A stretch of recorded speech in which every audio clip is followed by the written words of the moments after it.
বৈষম্য বিরোধী ছাত্র আন্দোলনের সময় পুলিশের গুলিতে মারা যায় এক গার্মেন্টস কর্মী রুবেল মিয়া নামে। সেই রুবেল মিয়ার হত্যাকাণ্ডের ২৭ জনকে আসামি করে আদাপুর থানায় মামলা করা হয়, যেখানে ২৪ নম্বর আসামির নাম সাকিব আল হাসান। অর্থাৎ সাকিব আল হাসান এখন মার্ডার মামলার আসামি। এমন সময়ে প্রত্যেকের মনে তিনটি প্রশ্ন ঘুরপাক খাচ্ছে।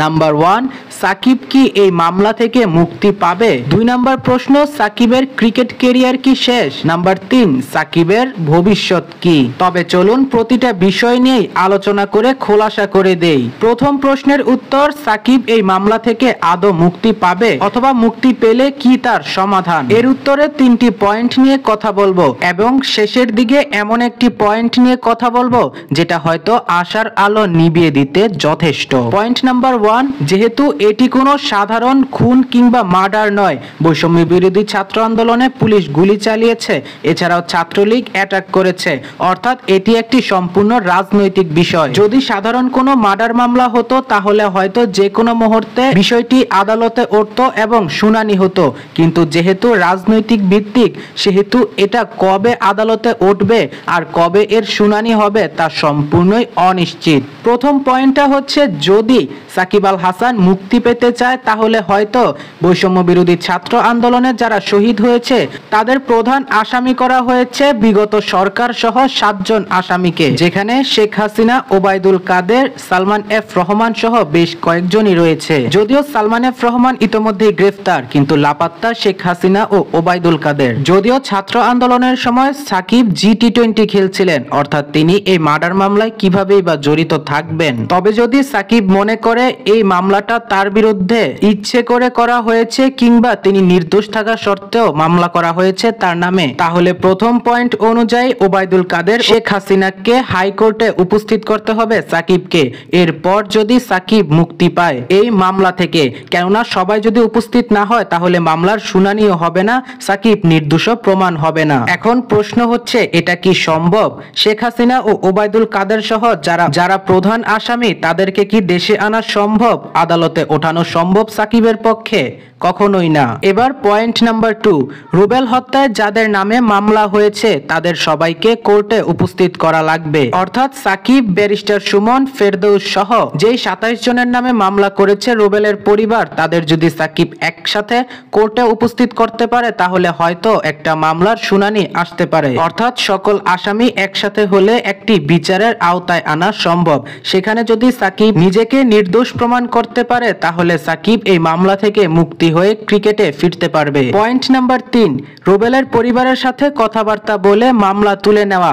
অর্থাৎ সাকিব যদি মনে করে তিনি নির্দোষ, তিনি এর বিষয়ে কিছুই জানেন না, তাহলে হয়তো রুবেলের পরিবারের সাথে তিনি কথা বলতে পারেন কিংবা তার লয়ার দিয়ে কথা বলাতে পারেন। সেক্ষেত্রে যদি রুবেলের পরিবার মনে করে না তাকে বিনা দোষে দোষী করা হয়েছে এবং সাকিবের এগেইনস্টে থাকা মামলা তুলে নেয়, তাহলে হয়তো সাকিব ক্রিকেটে আবারও ফিরতে পারবে আগের রিদমে। ক্রিক ইনফো সহ বিশ্বের বিভিন্ন ক্রিকেট রিলেটেড ওয়েবসাইটগুলো একটা জিনিসই প্রমাণ করছে, সেই সময় তো সাকিব গ্লোবাল T20 খেলছিল, তাহলে এই মার্ডার মামলায় সাকিব কিভাবে জড়িত থাকতে পারে? অর্থাৎ যেহেতু সাকিব ওই সময় গ্লোবাল T20 লিগ খেলছিল, সেহেতু সাকিবের নামে এই মামলাটা আর 10টার মতো ততটা কঠোর না, অর্থাৎ যাকে বলে দুর্বল মামলা। এবার অনেকেই বলছে সাকিব এখানে জড়িত ছিল না, রাজনীতির কারণে সাকিবকে জড়িয়ে ফেলেছে, এখানে ইচ্ছে করেই তার নামে একটা হত্যা মামলা দেওয়া হয়েছে।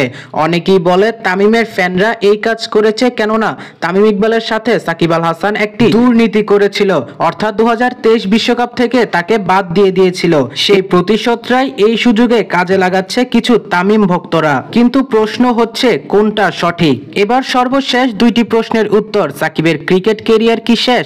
সাকিবের ভবিষ্যৎ কি? এর উত্তর যদি এক কথায় বলতে যাই তাহলে সাকিবের সমাপ্তটা হয়তো পাকিস্তান বনাম বাংলাদেশ টেস্ট সিরিজের প্রথম টেস্টের শেষেই, অর্থাৎ পাকিস্তানের বিপক্ষে প্রথম টেস্ট ম্যাচটাই হতে পারে সাকিব আল হাসানের জীবনের শেষ ম্যাচ। কেননা সাকিব মামলা থেকে মুক্তি পাওয়া নিয়ে যে 3টি বিষয়ে কথা বলেছি, যে 3টি পয়েন্ট উল্লেখ করেছি, তার মধ্যে শেষের পয়েন্টটা যদি সাকিব করতে না পারে, অর্থাৎ পারিবারিকভাবে কথা বলে যদি সাকিব মামলা থেকে মুক্তি হতে না পারে, তাহলে প্রথম 2টার ক্ষেত্রে সাকিবের হয়তো আরো 3 থেকে 4 4 বছর কেটে যাবে মামলা থাকাকালীন। কেননা কোনো আসামিকেই সাকিব দেশে আনতে পারবে না, আর মামলার শুনানিও হবে না, আর যদিও হয় সেটা 3-4 বছরও লেগে যাবে। যেহেতু সাকিব এখন ক্রিকেট ক্যারিয়ারের শেষ পর্যায়ে আছে, সেহেতু আগামী 3 থেকে 4 বছর পর সাকিব খেলার উপযুক্ত থাকবে কিনা বা সেই বয়সটা থাকবে কিনা সেটাও প্রশ্নের বিষয়। অর্থাৎ সাকিব মামলা থেকে নির্দোষ প্রমাণিত হয়ে ফিরলেও ক্রিকেট খেলতে পারবে না, মামলা থাকাকালীনও ক্রিকেট খেলতে পারবে না,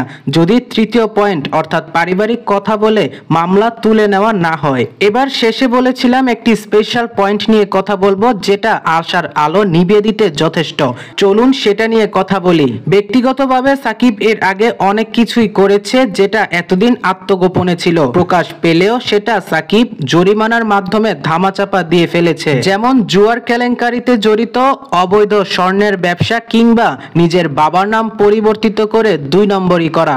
এগুলোর প্রত্যেকটারই জরিমানা দিয়েছেন সাকিব। কিন্তু যেহেতু তার নামে মামলা হয়েছে, অর্থাৎ তদন্ত করতে গেলে তার বিগত এবং বর্তমান সবকিছুর অপকর্মই বেরিয়ে আসবে। এটা শুধু সাকিব নয়, অন্যান্যদের ক্ষেত্রেও একই নিয়ম। এবং যদি সাকিব আল হাসান হত্যা মামলা থেকে নিজেকে নির্দোষ প্রমাণ করে ফিরিয়েও আনে, সেক্ষেত্রে এসব বিষয়ে তার উপর যে মামলা জারিত হবে কিংবা তার উপর যে শাস্তি আরোপ হবে, সেক্ষেত্রে সাকিব আল হাসান আর ক্রিকেটে ফিরতে পারবে না। কম করে হলেও 3 থেকে 4 বছরের কারাদণ্ডে দণ্ডিত হবেন সাকিব আল হাসান। যেহেতু সাকিবের কোনোভাবেই মুক্তি নেই, সেহেতু হয়তো সাকিব আর ক্রিকেটও খেলবেন না। সাকিব এমনিতেই তো নিষিদ্ধ হবেন বিসিবি থেকে, তিনি হয়তো আর ক্রিকেটেও খেলবেন না, তিনি হয়তো আর দেশেও ফিরবেন না এখন, যতদিন না এই মামলা থেকে মুক্তি পাচ্ছেন সাকিব। কেননা তিনি এখন দেশে ফিরলেই তাকে গ্রেফতার করা হবে। অর্থাৎ দিন শেষে আপনি একটা কথাই বলতে পারেন, সাকিবের ক্রিকেট ক্যারিয়ার শেষ। পাকিস্তানের বিপক্ষে প্রথম টেস্ট ম্যাচটাই হয়তো সাকিব আল হাসানের জীবনের শেষ ম্যাচ। এখন বাকিটা সাকিব আল হাসানের কর্মকাণ্ডের উপর ডিপেন্ড। যদি তিনি 3 নম্বর পয়েন্টের কাজটি সম্পূর্ণ করতে পারেন, তাহলে হয়তো তিনি আবার ফিরতে পারবেন ক্রিকেট ক্যারিয়ারে। প্রিয় দর্শক, এখানে শুধু আমার ধারণা থেকে অভিমত জানিয়েছি, হয়তো বিকল্প কোনো উপায়ও থাকতে পারে যেটা আমার জানা নেই।